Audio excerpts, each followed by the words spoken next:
Ladies and gentlemen, welcome to the Cogscast. My name is Klokwerk, and this is State of the Game, bringing you news stories from the wonderful world of gaming, where you better start collecting all the sunshine you can, because the space zombies are coming.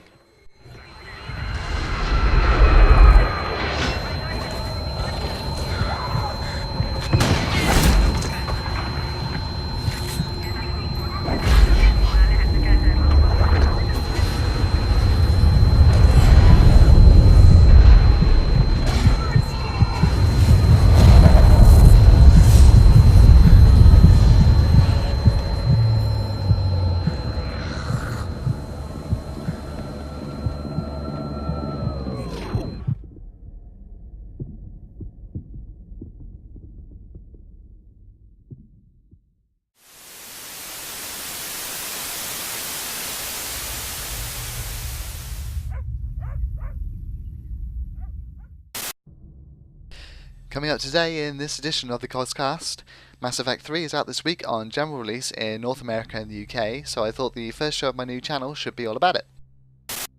To start the show, I'll be getting up onto my soapbox regarding intercontinental release dates.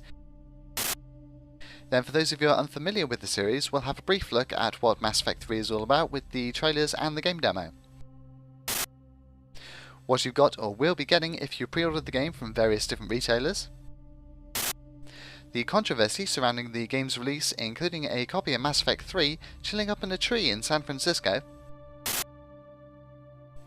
A word from Mr. Casey Hudson, the executive producer of Mass Effect 3, regarding the controversial From Ashes DLC. EA wears fuss with femchaps. And sitting down for an awkward conversation with your Kinect.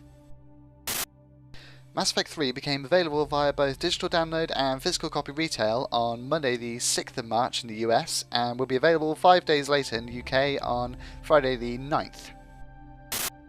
I apologise for starting my show off on a soapbox, but I don't understand why precisely publishers do separate release dates in different countries.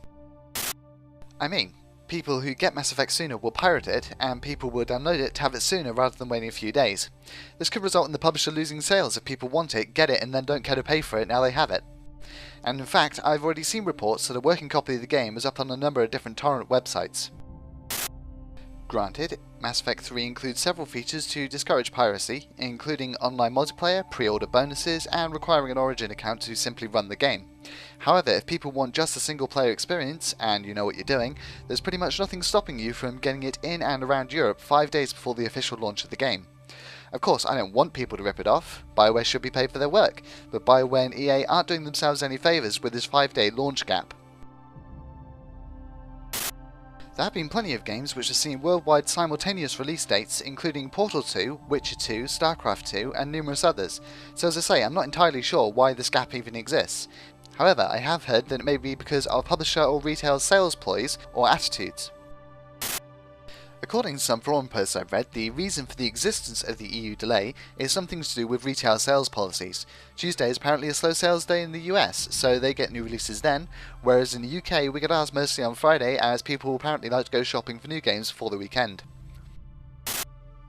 So perhaps it has to do with publisher and retailer specific sales attitudes towards marketing and sales control in different countries, data feedback processing from different regional sales maybe.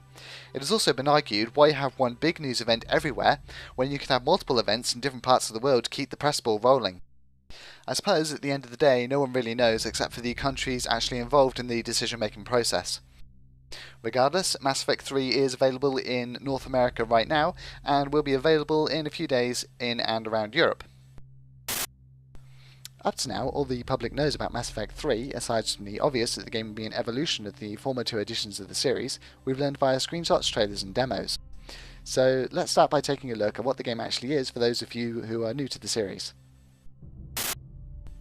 Mass Effect 3 is a sci-fi genre, real-time, team-based, long-range, gun-based and short-range melee-based combat game with heavy role-playing game elements in the form of a strong storyline and level-based character development, and a shoulder-positioned, third-person camera that provides a faux first-person perspective of the gaming environment. The basic storyline of this episode of the game is that space zombies, called the Reapers, are coming to destroy future Earth, and you, one Commander Shepard, have to rally the troops from all over the galaxy and mount a counterattack, whilst avoiding getting your ass handed to you by either the space zombies or a terrorist organisation known as Cerberus. In the single-player campaign, the general game objectives are managed by interacting with non-player characters using a complex dialogue selection system. Travelling between objectives through the three-dimensional environments, performing the objective, which is to say shooting people and not people in the face or balls, and returning to a given location for some kind of reward, generally consisting of either items, money, or plot points.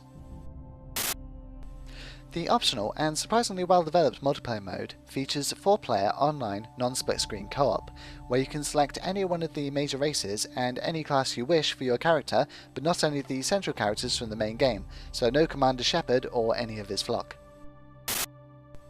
After character creation, you join 3 other players to form an elite squad of soldiers. You then play together in areas tied to the main game's single-player campaign, battling through 12 waves of randomised enemies which get progressively harder, ranging from foot soldiers to snipers and cloakers to even giant mechs, as you progress through the randomised objectives, which include hacking terminals, disarming bombs, and quite often murdering anything that moves. Playing through the multiplayer gives you access to Galactic Readiness Points, which are also gained during the single-player campaign. These are part of the Galaxy at War system that enables the players to charge at the end of the single-player game and get a better ending. You also can get these points by, for example, playing the iOS game, Mass Effect Infiltrator, and various other methods. I've had a look at the multiplayer mode, which is part of the Mass Effect 3 demo, and personally, I like it. It's well developed, smooth, easy to use, and generally fun to play. Its one possible downside is that it does have a bit of a steep learning curve, but as a hardcore gamer, I like it for not going easy on us.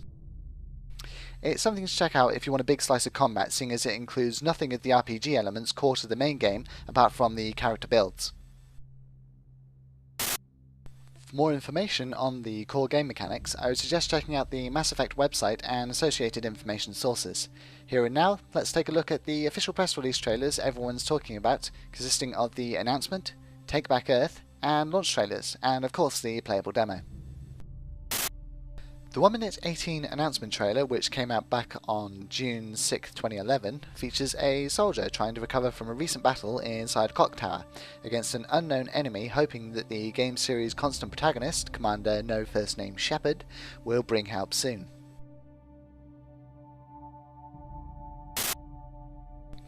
The 3.5 minutes Take Back Earth trailer, which came out back on February 21st, 2012, features the cinematic shots of a little girl, because after Dead Island, no major games production trailer would be complete without a little girl being all happy and carefree before the horrific end of everything she knows and loves.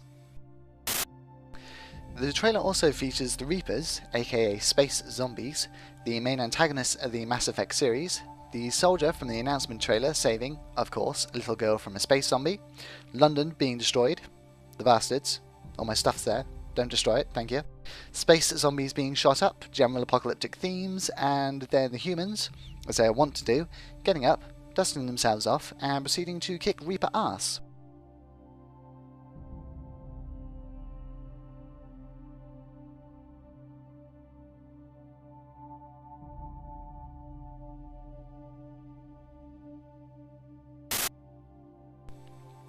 The last trailer, a 2-minute 45 rallying call before the actual launch, is, as you might expect, the launch trailer, which came out back on the 2nd of March 2012 and features Mel Shep, giving an inspirational speech, plenty of action, rallying the troops, big space battle, and generally being exceptionally awesome. For more trailers and other videos, go check out the Mass Effect website or do a search on YouTube. Alternatively, go check out the aforementioned demo for yourself, which features 2 levels from the single-player campaign and access to the 4-player co-op matches in the surprisingly included multiplayer demo. For those of you who pre-ordered the game from various retailers, I expect you'll be looking forward to using the pre-order bonus items. I'm not entirely happy about these, seeing as it's not been made clear if you can only get these items by pre-ordering, which would come under the publisher crime of selling power to the players for profit, or if said items can actually be unlocked within the game itself. Regardless of my opinions on the subject, if you pre-ordered the game anywhere, you'll be getting the M55 Argus, a mid-range quick burst-fire assault rifle. If you pre-ordered the game from the UK retailer Game or GameStop in the US, however, you'll also be getting the N7 warfare gear, which includes the Valkyrie, a high-caliber 2-rounds charge halter assault rifle, and the Defender armor, which provides improved shields and health, increased ammo capacity, and amplified weapon damage. If, on the other hand, you pre-ordered Mass Effect 3 from EA's own digital distribution network Origin, you'll be getting the Argus plus the AT-12 Raider shotgun, which is the usual shotgun, widespread shot, close ranger augmented with rapid fire for optimal recovery time between shots. Alternatively, if you want to go the whole hog and grab the Collector's Edition of Mass Effect 3, you'll be getting the N7 Arsenal Pack, which includes the N7 Sniper Rifle, Shotgun, SMG and the pistol, along with a premium metal case featuring male and female Commander Shepard, a 70-page hardbound art book, limited edition Mass Effect comic by Dark Horse Comics, fabric N7 patch, exclusive 4x6 lithographic print of the SR2 Alliance Normandy, squad alternate appearance pack, and a robotic dog, for some reason, for on board the Normandy, alongside the Mass Effect 3 digital soundtrack. Additionally, purchasers of the Collector's Edition will also be receiving the downloadable content, or DLC, from Ashes for free, otherwise costing $10 or £10 depending on which country you're buying it. This launch DLC, however, has kicked up a storm of controversy and even rumours of a boycott due to the fact that it includes Prothean content. With the DLC, you will gain access to Prothe, a new team member of the legendary Prothean Persuasion, and a mission on Eden Prime, as well as 2 extra achievements which are not, apparently, part of the game's main 1000 gamer score. The achievements are called Freedom Fighter, worth 25 gamer score, which you'll get for finding intel to help Eden Prime's colonists, and Prothean Expert, worth another 25 gamer score for learning about the Prothean Empire and presumably recruiting your new team member. First made public on February 21st, 2012 through an accidental release on the Xbox Live, and soon after confirmed by BioWare themselves, some gamers have shown objection to the fact that such a critical piece of lore was carved off the main game and is being sold separately for profit. This is an understandable assumption to jump to, seeing, as I will be detailing later in the show, BioWare and EA are milking Mass Effect 3 for all it's worth, and separating a core piece of the Mass Effect lore from the whole and charging extra for it would not be out of current mercantile practice for the company. On the other hand, BioWare, via the exclusive producer of Mass Effect 3 Casey Hudson, are claiming that it simply had 150 people and 3 months of downtime after it had finished production of Mass Effect 3 itself and sent it off to the printers, so they started to produce DLC content for their current project rather than start work on a new project or redistribute the team members to other projects. Personally, being a former developer myself, I can understand BioWare's position and don't feel that it's wrong to release DLC content at game launch, although selecting something less inflammatory for the first DLC may have been a wiser choice, seeing as the Prothean are a core component of the game's lore. Take that as you will, but there probably wasn't developer time and budget taken away from the main game which was spent to produce this content. It was probably considered after the fact, although given the aforementioned merchandising it does appear slightly suspect. As some have put it, including Casey Hudson himself, it's sugar on the top of the Mass Effect 3 cake. You don't have to download it, and BioWare claims it's additional content to the whole and not essential to the complete game. If you must, take a day or two for reports to be generated and then read them. Find out if it is actually essential to the main game or not, then make up your own mind as to whether or not you're going to spend money on the main game and or the DLC. Personally, I think BioWare were a bit foolish for selecting the Prothean as the DLC content theme, but it's not a game breaker and won't stop me from purchasing the standard edition main game on Friday. Here's a question for you though, ladies and gentlemen, for this edition of the Cogscast. What's your opinion on BioWare's From Ashes DLC for Mass Effect 3? I'm genuinely interested to know public view on this issue. All anyone knows is that it features a Prothean, and that's it. No one outside of BioWare knows if it contains critical lore or how it was made or anything else solid about the actual product itself. All we know is that there will be launch DLC featuring Prothean content for $10 or £10 depending on the country. What do you think? Leave a comment down below. In relation to the DLC controversy, some people are claiming that EAware are being exploited with how they are monetizing Mass Effect 3. All in all, if you went out and purchased everything you could get your hands on with the Mass Effect 3 logo on it, including purchasing art books, like pre-order editions, etc., you wind up spending all of $870 US, which converts to about £550 UK, in case you're wondering. Although bear in mind that a lot of this is based on Razor accessories, which power up your collector assault rifle to maximum power in multiplayer. Regardless, one has to commend BioArts on their ability to tie in so many different business deals with so many different companies. Of course, most of this merchandise is optional, but no doubt some gamers will deplore it regardless. To round it all up, the Collector's Edition, which is needed to obtain all the content, will set you back about $80. The Mass Effect Infiltrator iOS game, which can affect the main single-player campaign, will cost $7. The DLC from Ashes costs $10. Lyara figurine, which can unlock the multiplayer DLC, comes in at $45. $25 for the Art of the Mass Effect universe, which again unlocks multiplayer DLC and a power-up. $80 for the Mass Effect 3 toys, that unlocks some slightly randomized multiplayer DLC. $60 for the Mass Effect 3 controller, which grants a collector assault rifle unlock DLC power-up. $210 for the Chimera 5.1 headset, which again unlocks a DLC and power-up. Just like the $35 for the mousepad, $80 for the messenger bag, $25 for the iPhone case, and $80 for the Mass Effect 3 mouse. The first question that needs to be asked about all this is, do any of these bonus weapons provide a player with an unfair advantage in multiplayer that cannot otherwise be acquired? If the answer is yes, then BioArts is guilty of selling power for profit. That is the sort of thing that you should be boycotting over, because that's formalised cheating. Other than that, personally I have no objection to any merchandise produced by a game company for their product. Coffee mugs, t-shirts, art books, comics, statues, database, iOS apps, whatever. That's all fine.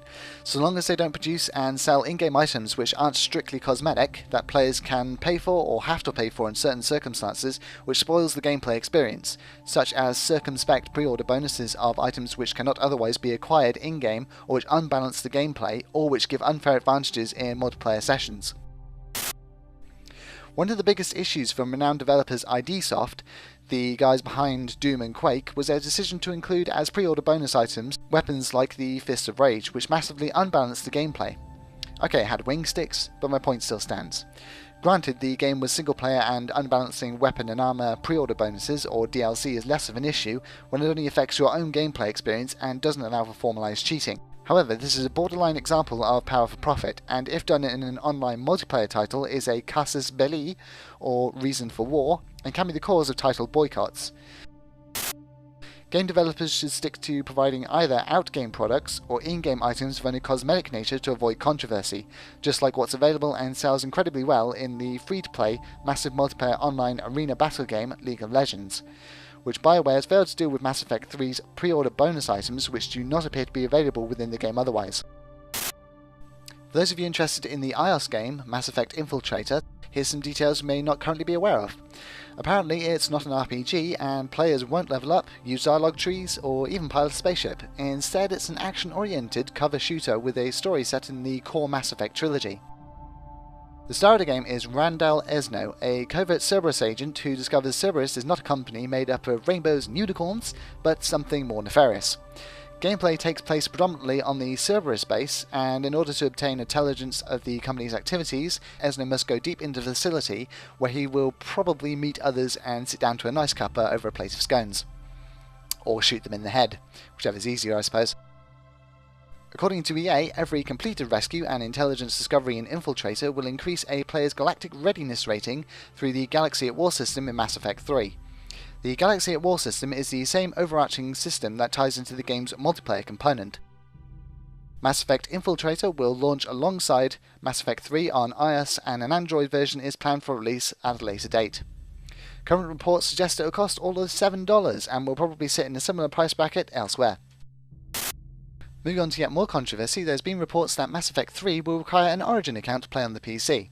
If you don't know what Origin is, it's Mass Effect 3's publisher's, Electronic Arts' digital distribution platform, so naturally it will take precedence over other online marketplaces. Mass Effect 3 will unfortunately not be available on Steam, although this is apparently because of restrictive terms of service issues between EA and Valve. For more information on this, check out the uploader's commentary below under controversy for a link to the BioWare forums, where the topic is FAQ'd by community coordinator Chris Priestley. Some people around the world have already gotten hold of their copy of Mass Effect 3 before it was even launched in the US, when BioWare and EA decided it would be a good idea to launch copies of the game on weather balloons with GPS trackers attached into outer space from cities in the UK, US and Sweden. However, this event caused controversy in the US when one copy was found by Mr. Michael Davis and Miguel Droz in the Arizona desert, when, after they realized what they had found, they decided to raffle the highly sought after title, intending to charge $5 a ticket, with 30% of the proceeds going to games charity Child's Play, and the rest going into a fund with which they would hope to start up their own computer games company. However, unbeknownst to the pair, Nevada state law deems that all lotteries are only legal if the money raised goes entirely to charity. Davis and Droz subsequently decided to abandon the raffle altogether and refund all the monies through PayPal. In related news, if you check the Mass Effect 3 website under /space, you'll find that one copy in San Francisco is not marked as recovered. This is probably because it's still stuck up in the tree it landed in, because when you drop games from the upper atmosphere, you have to take into account that they might get lodged in the upper regions of tall things which can't be climbed, and BioEA doesn't want to draw attention to what a silly idea dropping games from the void above actually is. Despite Mass Effect 3's impressive mastery of the atmosphere, it still can't quite handle clouds. EA is aware of an issue that prevents ME2 save files that exist either in the cloud or were transferred to a new 360 through the cloud from being imported into ME3. EA's help guide for the problem makes no mentions of plans to implement such functionality, but it does offer solutions provided you still have access to the 360 that birthed your ME2 save. If the ME2 save file exists in the cloud and you're playing from its original console, simply move it back to your hard drive and it should import fine. If it exists on a new console and was transferred through the cloud, it will need to be moved back to its original 360 and then retransferred to the new system using a memory card or USB drive. If you no longer have access to that original 360, it looks like you're going to be spending some time on the character creation screen. Casey Hudson, exclusive producer for the Mass Effect series, has said in an interview with VentureBeat, see uploader's commentary below for the link, that the team considers itself the co-creators of the franchise alongside the fans who have helped it create a game with better character-based storytelling. He went on to say that he believes the controversy regarding the From Ashes DLC will blow over once the fans get their hands on the game, and it's sugar on top and doesn't take anything out of the core game's lore. It's a side story and an optional extra. He reports personally on the 3-month downtime they used to make the DLC content, so it's the exclusive producer of the game who said that they just finished the game too early. He talked quite a bit about how awesome the story of Mass Effect 3 is. All the central character stories will be wrapped up by this final installment of the series, and there's about 90 minutes of cinematics which will enhance the story greatly as it flips back and forth between the movie and the game. He went on to say that there's around 20 hours worth of gameplay in Mass Effect 3, or 40 if you really explore everything, and that the game was made to be replayed due to how alive the world is. In addition, he also said that he believes the Connect voice commands feature is a good thing and a lot more intuitive than simply pressing buttons. He is wrong. I would really suggest heading over to the VentureBeat website and having a read of that article, because it's really quite interesting. Moving on, I recently saw a trailer specifically labelled as FemShep trailer, which I thought was a bit odd. I mean, why FemShep? Why make a specific trailer labelled as such? Why is it either male shepherd or FemShep? Why such emphasis on the female gender here? It's no secret that the hardcore of the games industry and gaming fanbase is primarily male, and we've not had a good history when it comes to fair sexual representation, often depicting women as secondary characters to the main male protagonist, and often making them hypersexualized in appearance. Granted, the males are usually handsome, hunky gentlemen who look like they're on steroids, but generally speaking, it's the males who play rescuers, and women are given the role of rescuees and too little clothing. Indeed, according to a report published by the Market for Video and Computer Games website, only 14% of Mass Effect 3 players, out of 6,819 interviewed about the game, were female, so perhaps the emphasis is placed on femsheps by BioWare as they're trying to show that gals can play the game as well as the guys. For my part, I find it strange that BioWare, in an attempt to perhaps garner a larger female audience, makes such a point about gender inclusion in this way, where it would have been infinitely classier to act as though there's no differential between being male or female in Mass Effect 3. By placing emphasis on the inclusion of the option for a female protagonist, they aren't just notifying us, the audience, that it is an option, but acting as though it's something special. It should not be special that you're showing gender equality, it should be natural, it should be expected, not male Commander Shepard or FemShep, but male Commander Shepard or female Commander Shepard. If the community wishes to make it appear special, then it's the community's decision as a whole, and perhaps advantageous given that you want people to know that you see genders equally and provide for that.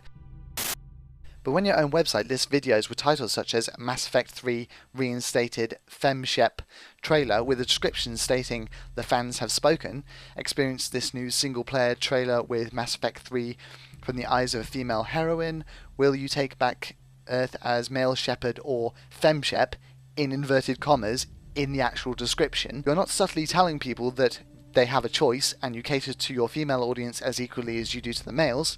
You're putting the choice up on a pedestal and acting as though you're doing something special, which should not be expected of a AAA games production company. You, BioWare, didn't make trailers for the option to form homosexual partnerships in Mass Effect 3 to show you catered to the homosexual players of your new game, but you did make a point of the option to be female. I find this rather silly because people should expect that they could play their own gender in an RPG like Mass Effect, but maybe not their sexuality.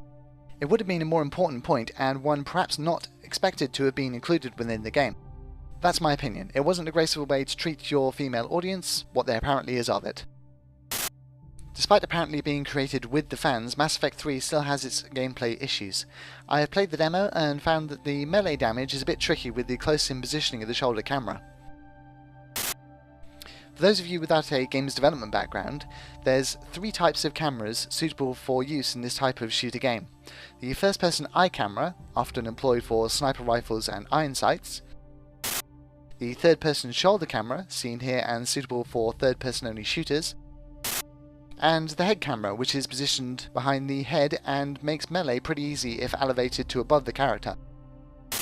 Accurate and general shooting in Mass Effect 3 is fine, but melee attacks are tricky because although they included the first-person eye camera for accurate shooting, in addition to the standard shoulder camera, they failed to include a head camera, so close-quarters combat or CQC melee attacks, often performed by the Krogan soldier class for example, are more difficult than they need to be. Facial and movement animations in the demo are a tiny bit whacked in places, notably the running animations in the single-player demo when you're running behind David Anderson. The multiplayer character animations were off-kilter as well.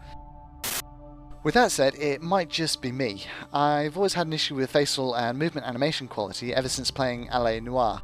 Now, something in my head always flags anything that isn't totally realistic in face and body as sitting uncomfortably in the uncanny valley. So, yeah, I don't know. It just distracted me from the overall experience of the demo, but it's probably more me than them.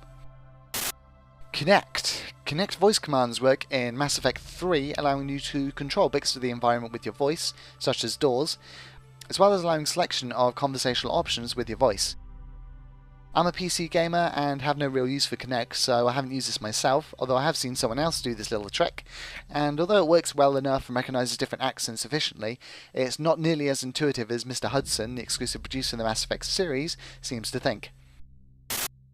People are used to control pads and keyboards and mice, not chatting to their consoles and PCs. It's just not very fluid. And if anything, it takes you out of the character. You're used to hearing your character talk in their voice, and then it's another voice, your voice, but still another voice, chatting intermittently. Here. More? Indeed. Can exchange proper greetings later. Need to hurry now. Females had weakened immune systems. Most didn't survive. You let them die? You're the smartest scientist I know. You couldn't save them? Did everything I could. Multiple treatment attempts. Wasn't enough. One survived. In this game developer's opinion, it shatters the immersion with an iron bar. So, thanks but no thanks, I don't think I'll be using it. Okay, ladies and gentlemen, that is about it for this edition of the Cogscast. I'm very excited myself to get hold of a copy of Mass Effect 3, and I think I'll be buying the standard PC edition on Friday, probably via Origin. I've never had any interest in pre-order bonuses or anything, so I think I'll be holding off on the DLC though until I know one way or the other if From Ashes is core to the game's lore or just not worth playing. You don't need to boycott over it though, seriously. Yeah, so thanks very much for watching. If you liked the video, then please click the like button down below. If you've got something to say, feel free to leave a comment, and if you'd like to see more, then please click the subscribe button, and you'll see me again sometime soon. Cheers people, have a great day.